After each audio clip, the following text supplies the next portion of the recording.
Salam saudara-saudara, bertemu bersama kami channel Injili. Ini menarik pembahasannya, yaitu tentang topiknya surga. Ya, kita ketemu bersama bahwa klaim masing-masing agama yang mempercayai adanya surga. Tapi bagaimana surga dalam perspektif Alkitab? Nah, kita akan mendengarkan penjelasan dari saudari Koni. Silakan. Baiklah, terima kasih atas kesempatan telah diberikan kepada saya untuk mempresentasikan hasil makalah saya dari dokumen 6 yang berjudul Surga. Di sini kita akan memulai dari latar belakang di mana dari mitos-mitos Yunani juga sudah melambangkan bahwa mereka juga menggambarkan bahwa surga itu adalah sesuatu yang indah, tempat yang indah. Dan beberapa dari cerita-cerita tentang mitos-mitos Yunani tentang surga itu sangat menggugah kita untuk mengetahui apa itu surga. Juga sebenarnya topik surga ini sangat paradoks di mana di satu pihak itu dirindukan oleh kita sebagai orang yang percaya, dan ada di satu sisi diabaikan atau dijadikan lelucon bagi orang-orang yang tidak mengetahui apa itu kerajaan surga.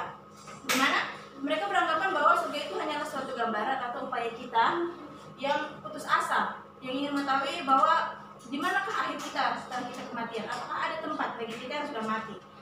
Dan ada juga orang yang beranggapan seperti ini dan mereka bergagasan, saya akan percaya kepada kerajaan surga jika ada orang yang pernah ke kerajaan surga dan kembali lagi ke bumi untuk menyaksikannya kepada saya, maka saya akan percaya. Sebenarnya menurut saya orang yang mengatakan seperti ini berarti orang ini adalah orang yang belum pernah membaca Alkitab.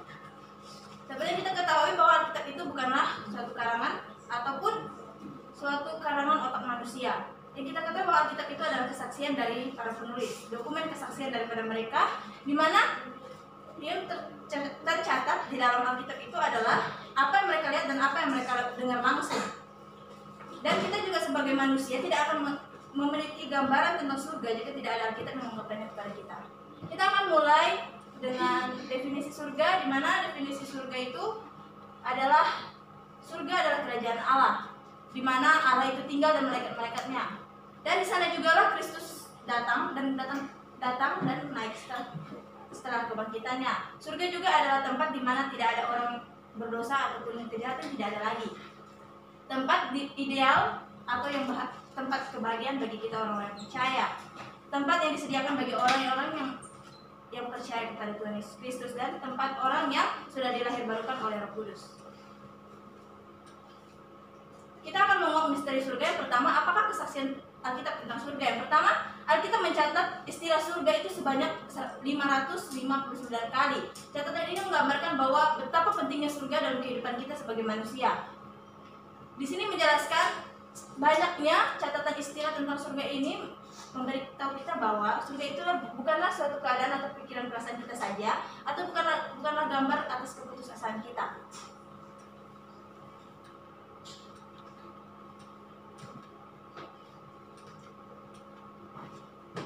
Di manakah letak surga? Alkitab menyaksikan sendiri bahwa surga itu terletak di langit yang ketiga. Kita bisa lihat itu di 2 Korintus pasal 12 ayat 2. Istilah surga itu adalah tempat yang kekal dan abadi tanpa dibatasi oleh waktu, ruang, dan batasan-batasan. Jadi apakah pertanyaan kita di sini, di manakah letak langit pertama dan letak langit kedua? Langit pertama itu adalah atmosfer, di mana kita bisa melihat burung-burung berterbangan, di mana kita bisa melihat pesawat terbang dari satu tempat ke tempat yang lain. Itu adalah langit yang pertama. Sedangkan langit yang kedua di mana di situ adalah di mana setelah lapisan atmosfer, di sana adalah antariksa, di mana di situ ada matahari, planet-planet lain, bahkan bintang-bintang yang kita sebut seperti bulan. Di sanalah langit kedua. Kita lanjutkan ke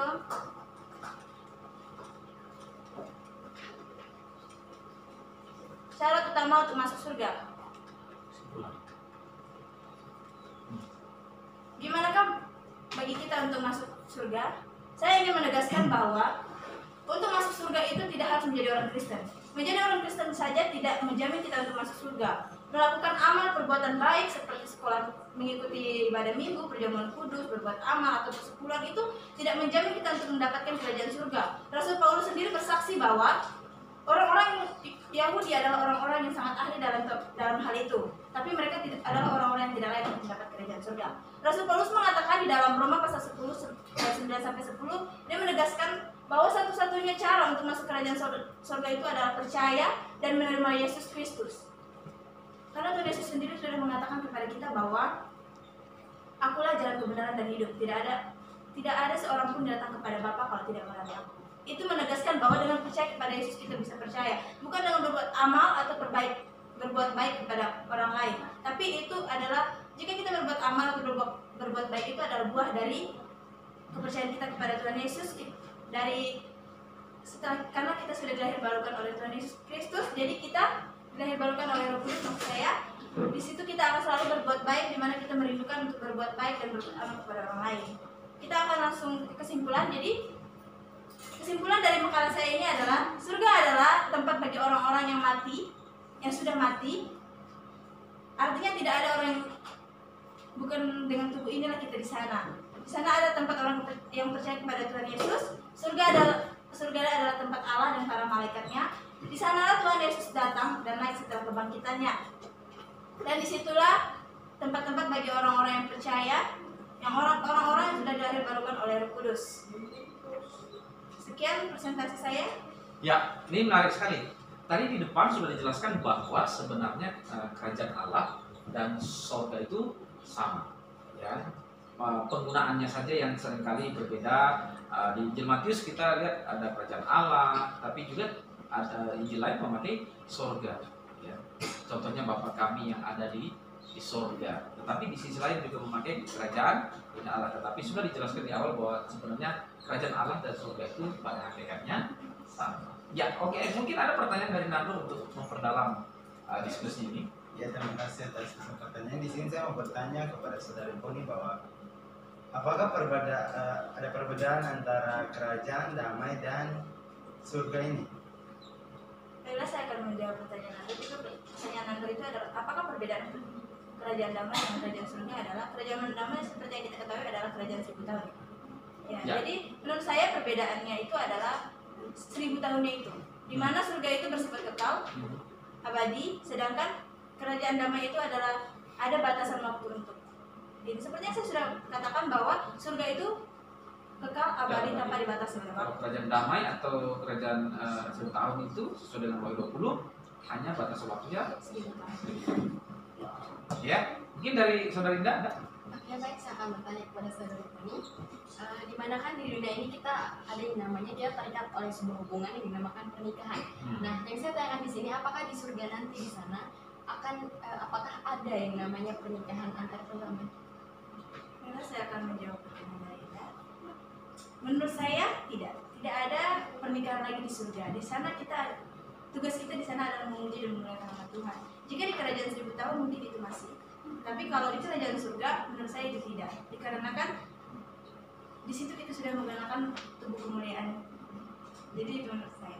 Ya, artinya surga itu kita sudah menggunakan tubuh kemuliaan dan bersifat kekal. Jadi yang disebut dengan perkawinan itu kan sangat bersifat materi, tubuh fisik ini.